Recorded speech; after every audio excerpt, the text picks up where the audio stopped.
ओम नमो भगवते वासुदेवाय। राधे राधे दोस्तों, जय श्री कृष्णा। मैं नेहा जोशी स्वागत करती हूँ आपका आपके अपने YouTube चैनल पर।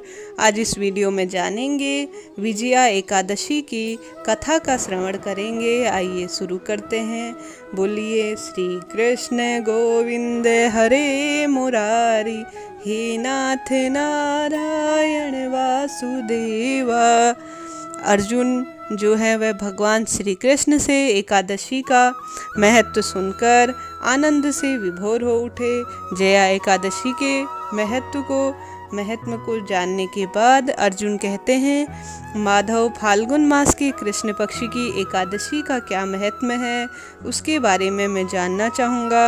अतः आप कृपा करके इस विषय में जो कथा है वह मुझे सुनाइए। अर्जुन द्वारा बार बार प्रश्न किए जाने पर श्री कृष्ण कहते हैं, हे अर्जुन, फाल्गुन मास की कृष्ण पक्ष की एकादशी विजया एकादशी के नाम से जानी जाती है। इस एकादशी का व्रत करने वाला हमेशा से सदा विजयी रहता है। हे अर्जुन, तुम मेरे प्रिय सखा हो, अतः मैं इस व्रत की कथा तुमसे कह रहा हूँ। आज तक इस व्रत की कथा मैंने किसी से नहीं सुनाई है।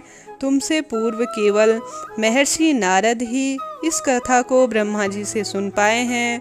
तुम मेरे प्रिय हो, इसलिए तुम मुझसे यह कथा सुनो। त्रेता युग की बात है। श्री रामचंद्र जी जो विष्णु के अंशावतार थे, उनकी पत्नी सीता को ढूंढते हुए सागर तट पर पहुँचे। सागर तट पर भगवान का परम भक्त जटायु नामक पक्षी रहता था। उस पक्षी ने बताया कि सीता माता को सागर पार लंका नगरी का राजा रावण ले गया है और माता इस समय अशोक वाटिका में है। जटायु द्वारा सीता का पता जानकर श्री रामचंद्र जी ने अपनी वानर सेना के साथ लंका पर आक्रमण करने की तैयारी करने लगे, किंतु सागर का जल जीवों से भरा हुआ था और दुर्गम मार्ग होकर लंका पहुंचना एक बहुत बड़ा प्रश्न चिन्ह बनकर रह गया था। भगवान श्री राम इस अवतार में मर्यादा पुरुषोत्तम के रूप में दुनिया के समक्ष उदाहरण प्रस्तुत करना चाहते थे। अतः आम मानव की भांति वह बेहद चिंतित हो गए। जब उन्हें सागर पार जाने का कोई मार्ग नहीं मिला, तब उन्हें लक्ष्मण से पूछा कि हे लक्ष्मण, इस सागर को पार करने के लिए कोई मुझे उचित उपाय सुझाएं।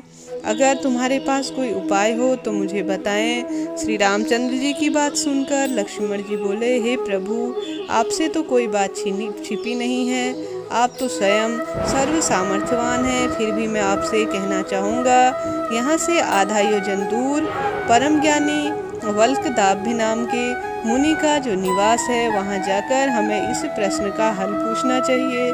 महर्षि श्री रामचंद्र जी लक्ष्मण सहित वल्कदाभ्य मुनि के आश्रम में पहुँचे और उन्हें प्रणाम करने पर प्रश्न उनके सामने रख दिया। तब मुनिवर ने कहा, हे राम, आप अपनी सेना समेत फाल्गुन मास की कृष्ण पक्ष की एकादशी का व्रत रखें। इस एकादशी के पारण से आप निश्चित ही समुद्र को पार कर रावण को पराजित कर देंगे। ऐसा रामचंद्र जी ने उस तिथि के आने पर, इसी प्रकार से उन्होंने एकादशी की तिथि के आने पर अपनी सेना समेत मुनिवर के बताए विधान के अनुसार एकादशी का व्रत रखा और सागर पर पुल का निर्माण कर लंका पर चढ़ाई की। राम और रावण का युद्ध हुआ, उसमें रावण मारा गया। इसके साथ ही हे अर्जुन, विजया एकादशी की जो कथा है वह मैंने तुमसे कह दी है। अब इस व्रत का जो विधान है वह तुम मुझसे सुनो।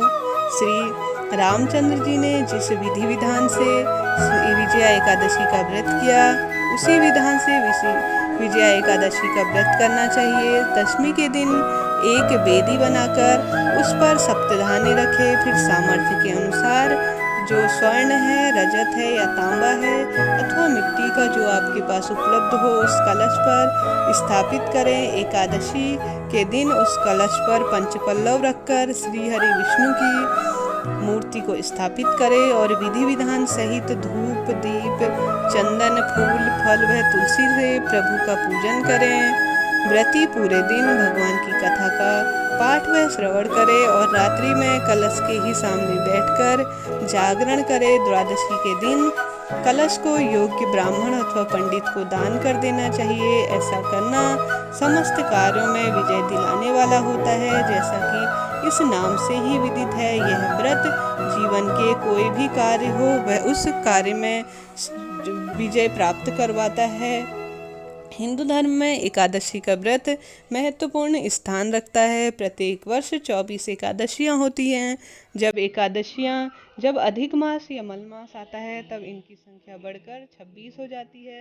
विजया एकादशी अपने नाम के अनुसार विजय प्रदान करने वाली होती है। भयंकर शत्रुओं से जब आप घिरे हों, सामने कोई रास्ता नजर ना आ रहा हो और पराजय सामने खड़ी हो, उस विकट परिस्थिति में विजया नामक एकादशी आपको विजय दिलाने की क्षमता रखता है। प्राचीन काल से ही राजे महाराजे इस व्रत को करते थे। इस व्रत के प्रभाव से उन्होंने अपनी हार को जीत में कई राजा महाराजा बदल चुके हैं। इस व्रत के विषय में पद्म पुराण, स्कंद पुराण में अति सुंदर वर्णन मिलता है। इसके साथ ही कलयुग में भी जो जन विजया एकादशी का व्रत करते हैं, उसकी कथा का श्रवण करते हैं, उनका विशेष रूप कल्याण होता है। जो भी पाप है वह धुल जाते हैं और स्वर्ग की प्राप्ति होती है। जीवन में जो भी समस्या आ रही हो उसका समाधान करने के लिए विजय सबको करना ही चाहिए। बोलिए ओम नमो भगवते वासुदेवाय। राधे राधे। आपको यह वीडियो कैसा लगा बताइएगा जरूर। चैनल को लाइक, शेयर और सब्सक्राइब करना ना भूलें। आपका दिन मंगलमय हो, इसी कामना के साथ जय श्री कृष्णा।